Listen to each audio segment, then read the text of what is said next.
Uprava policije je u kratkom odgovoru u televiziji Podgorica navela da se preduzimaju mjere i radnje u okviru zakonskih ovlašćenja kako bi otkrila ko u centru Podgorice nudi kokain. Ipak nisu precizirali da li će QR kodovi biti uklonjeni, da li je sajt blokiran, niti da li je identifikovano bilo koje lice povezano sa ovim slučajem.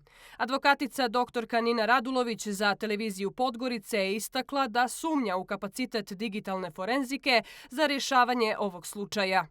Ja nijesam ubijeđena da naši organi raspolažu tolikim stepenom napredne digitalne forenzike i da su oni uopšte u stanju da identifikuju počinioce ovoga krivičnog djela. Između ostalog, ovo nije jedina, da kažem tako, afera za koju smo svi čuli kada se desila. Imamo daleko jednostavnija izvršena krivična djela koja su ne u virtualnoj stvarnosti, nego u stvarnosti. Sjetimo se samo tunela u Viši sud, depo Višeg suda, što je dakle lično na neku situaciju iz onih filmova sa Charlie Chaplinom i Stanijom i Olijom. Dakle, iz perioda njimog filma kad se kopaju tuneli da se nešto krade, pa ni do današnjeg dana nemamo epilog, dakle, ko je tu radio, šta se tu desilo. Dok nadležni poručuju da je istraga u toku, QR kodovi su danima i dalje dostupni svima, uključujući i maloljetnike.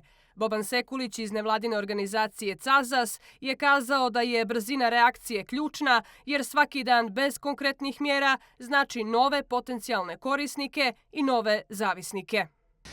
Neđe smo svjesni da su takvim vrstama trgovine više skloni mlađi ljudi i više su okrenuti ka tome i onda me vrlo zabrinjava činjenica da su u mogućnosti pored sve češćih situacija da gotovo sve mogu da kupe online, mogu da dođu i do takvih supstanci na taj način. Nažalost, situacija na crnom tržištu kad su psihoaktivne supstance u pitanju je takva da su upravo kokain i marihuana droge koje su vrlo dostupne i da ih je vrlo lako sa nekoliko poziva, vrlo lako je doći do njih, možda čak i za manji novac. Advokat Mitar Šušić ističe da je riječ o novom obliku kriminala na koji državni organi nisu navikli. Oni su navikli da preko granice uhvate nekog ko u autu prenosi marihuanu ili kokain, ko u određene dijelove,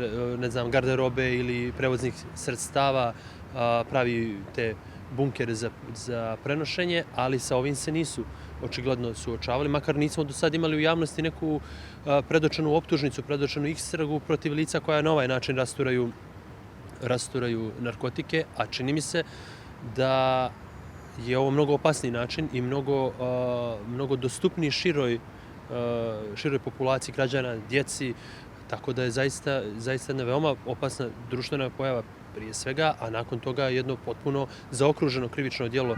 Televizija Podgorica je upravi policije još prvog dana dostavila lokacije spornih naljepnica kao i informacije do kojih je došlo u novinarskom istraživanju. Umjesto brzog uklanjanja i jasne poruke javnosti, odgovor je stigao tek 5. dana i to bez suštine. Ova pojava je zabilježena u više zemalja, uključujući Njemačku, Španiju, Ujedinjeno Kraljevstvo, Holandiju, Australiju, Tajland i Indiju. Tamošnja policija je razotkrivala kriminalne mreže kombinacijom digitalnih istraga, infiltracije u online kanale i praćenje kriptovaluta. Ključni tragovi su pronađeni i u fizičkom svijetu kroz nadzor osoba koje su lijepile naljepnice ili ostavljale drogu. Dakle, kada se prodaja kokaina reklamira u centru glavnog grada, problem nije marginalan. Istraga je u toku, kažu iz uprave policije, ali javnost i dalje čeka konkretne rezultate.